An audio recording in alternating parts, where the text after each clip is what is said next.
When Henry Kissinger was tapped by President Nixon to be his national security advisor, he had served in the military, but otherwise never worked in government.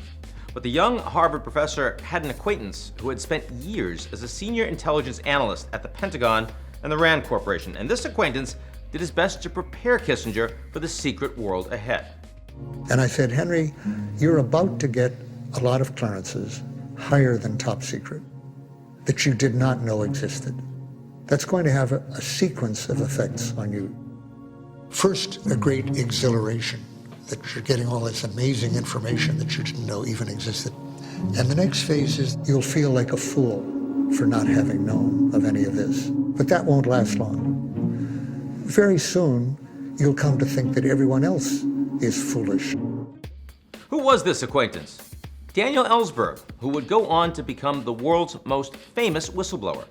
Ellsberg leaked the Pentagon Papers, 7,000 pages of top secret Vietnam War documents, to the New York Times back in 1971. While Kissinger denies it, it's been widely reported that he called Daniel Ellsberg, and I quote, the most dangerous man in America. But back to that story that Ellsberg recounted.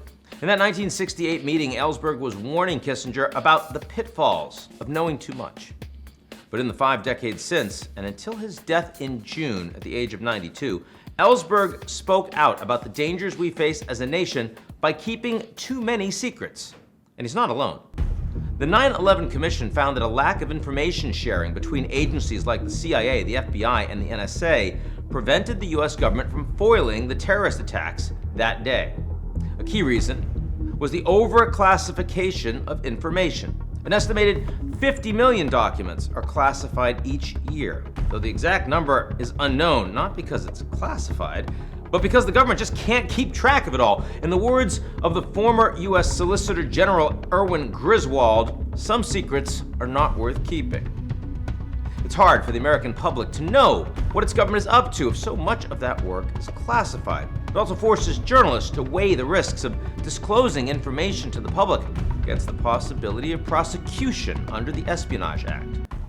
There are, of course, plenty of good and important reasons to classify information. We don't want Kim Jong-un or Ayatollah Khamenei to get their hands on our nuclear codes. But beyond national security concerns, a big contributor to overclassification comes down to incentives. If you're a government employee, the risk of classifying something that doesn't need to be classified is low. But if you unclassify something that you shouldn't, then you're in trouble. It's also about control. Classification protects the government against revelations of mistakes, false predictions, or other embarrassing outcomes that the rest of us like to call accountability. Here once more is Ellsberg himself speaking to a British journalist in 1972, over a year after leaking the Pentagon Papers and while awaiting trial in Los Angeles. If the president can really keep secret indefinitely and at his own decision, essentially without appeal, this sort of information, both from Congress and the public, he really escapes from all accountability, and it's hard to say that our foreign policy is in any way democratic.